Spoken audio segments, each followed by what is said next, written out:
Hey, what's up, everybody? Video 44 coming at you with another video. All right, so I was just looking up NBA Finals uh, commentary, anything I can find, just trying to pick up information I could. And I stumbled upon a platform with nothing but Celtics. It was all Boston. They had Paul Pierce up there, Brian Scalabrine, KP, and Eddie House, right?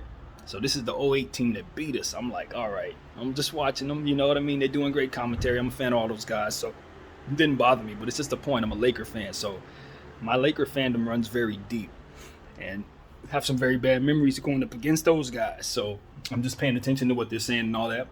Talking about pointers before yesterday's game, so it wasn't really relevant to what's next. But I was just sitting there, and then I went into the comments section, and the Celtics fans would, focus on the game and focus on what they got going on. But it was that one fan, it's always one, that had something to say about the Lakers back in '08 when the Celtics got us. And it just prompted me to reiterate my undying hate for the Boston Celtics. Now, granted, if you guys listen to me, you understand very clearly that I'm uh, objective and to try to make it a point to be objective, and I don't necessarily let my fandom come into play when I'm trying to break apart what I think teams need to do to get better or be better or whatever. I just don't let those things come into mind until the end of the video, and then you understand where I stand, and that's it. But no, there's a real deep hatred for the Boston Celtics. The Lakers that I grew up watching, the first Laker team that I rooted for was in 1994. That was when I woke up to the NBA. The Celtics were the worst team in the league. It was the Nuggets and the Celtics. They were at the bottom of the standings that year. And I was aware immediately of the Lakers' history with the Celtics. I was aware of that before I became a fan. So it was already in my mind that if you're a Laker fan, you gotta hate the Boston Celtics, Larry Bird. Mess with Larry Bird. I remember one time, um, I had a Larry Bird cup from McDonald's. It was saying some random fact about how he had did some spectacular shot or something like that. I remember when I became a Laker fan, I threw that thing in the trash. I'm like, I don't mess with no Larry Bird. I had the thing for years, but once I realized I was a Laker fan and what was actually going on, I learned about the history. I'm like, heck no, I ain't dealing with none of them. They beat us the year I was born, so I hate the Celtics. But they really sucked. They were really bad. Like, their best player at the time, I think, was probably Rick Fox. Like, believe it or not, this is before we got him. So it was like Rick Fox and God, who was on that team, man? Dana Barrows, Jesus. But they weren't a good team, and it was good. The Lakers weren't that good either, but growing up, understanding that the rivalry was as it was, hearing the history, you understood that. I had yet to see a Lakers Celtic final and all of that. So when we finally saw them in '08, they blew us out. And they had KG on the team, who happened to be one of my favorite players at the time. I had to learn to hate him. Paul Pierce, who's from out here, had to learn to hate him. Ray Allen, who was a player I pretty much appreciated from afar, had to learn to hate all those guys. And it was like, okay, they're putting on Celtics uniforms, they beat us. So now I'm a part of the rivalry. And when we finally got them in 2010, Game 7, KP didn't play, which left us an opportunity to rebound the ball in situations where it was very, very necessary we did. Ron Artest, Paul Gasol, Kobe didn't really play that well in that series, but still ended up getting MVP of the finals.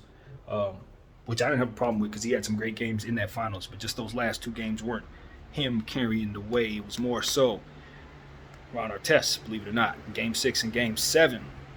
I said all this to say Boston Celtics are 2 games away from their 18th NBA championship, which is a feat that the Lakers have yet to reach. We just tied them up, obviously, with the bubble championship. We're not so good right now, to say the least. I'm not really here to talk about the Lakers at all. But the Celtics, the Celtics are 2 games away from an NBA championship. It doesn't look like the Golden State Warriors have the better team through 3 games. It's looking bad for those of us who picked the Warriors to win the series.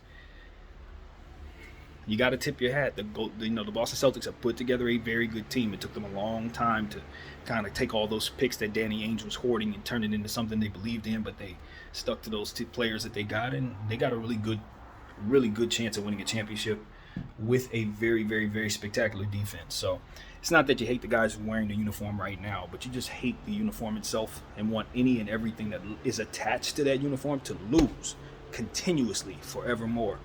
The fans and all of that, they have a lot a lot of fans who have said a lot of things that have ruffled feathers of players recently and in the past, and you know, like Philadelphia, they're known for being polarizing and stuff like that. But I don't think that has anything to do with Laker fans' hate for the Celtics necessarily. No, we hate them whether their fans are nice or good. It doesn't matter. We can't stand them. Whether they have one fan or a million fans, it doesn't matter. We hate them. And we've hated them for as long as the NBA has been going. So that is not going to change. I understand that there are a lot of Laker fans who are confused about this, which is why I kind of made the video. There are a lot of Laker fans who are LeBron fans, and LeBron's fans' agenda is for Steph Curry to not pass LeBron for some strange reason. I don't really understand that. It doesn't affect LeBron's legacy at all, not even slightly. But nevertheless, they have this thing where they don't want him to pass him, and so they're for it. But if you're a Laker fan, you understand where that is simply not. That's not how we roll. That is completely against us. We don't know anything about that type of behavior. It's the type of thing that makes people want LeBron gone, to be completely honest with you. There is no way anyone who's a Laker fan, who's aware of the history and is aware of the seriousness of this history, should ever want to see the Boston Celtics score a single bucket. A single bucket, let alone get a win. I don't want to see them get a steal, not a rebound. You understand what I'm saying? I don't want them to make any free throws. I want them to break every shot they take, and I want them to get dunked on every play. Do you understand what I'm saying? Like, that's how serious this is. And so, for everyone who is rooting for the Celtics, who happens to consider themselves a Laker fan, do understand that I do not stand with you. I don't acknowledge you as a Laker fan. I don't think you are a Laker fan. I know of you as somebody who doesn't know what it means to be a Laker fan. You just happen to be rooting for us today. I've known people who've rooted for the Lakers in the past, ain't Laker fans no more. In fact, the person who introduced me to the Lakers, my homie Hike, last time I talked to him, he was on into the Spurs. He didn't even like the Lakers no more. You understand what I'm saying? So I'm not fazed by y'all. You are not Laker fans. A Laker fan is me. I've been a Laker fan since I was 9. And we don't support Boston Celtics success at all. There will never be a day where we want to see the Boston Celtics succeed. This is all we care about. This is our agenda. Staying ahead of the Boston Celtics. Finding ourselves ahead of the Boston Celtics. Because we haven't even gotten ahead of them, to be honest with you. We just tied them. And they're about to step ahead of us again. So no, we were not rooting for them. and if you're rooting for them, you ain't rooting with us. So you might as well just go ahead and hop off that bandwagon right now. Just letting you know, you ain't no fan. If you like LeBron, that's cool. You know what I mean? That's your thing. But don't get it confused. You ain't with us. No. Because if you were with us, you would choose Steph Curry getting 8, 9, 10, 11, 12 rings more than LeBron than seeing them get a single one.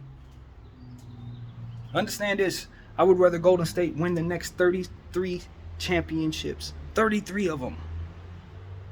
Than see the Boston Celtics win a single championship. This is how real this is for real Laker fans. I ain't the only one. All of us feel this way. We would rather us not win anything than to let them win anything. Do you understand what I'm saying? We both lose. That's okay, as long as they don't. That's how serious this is for me, personally. So, with that being said, F the Celtics forevermore and a day. Lakers forever, of course.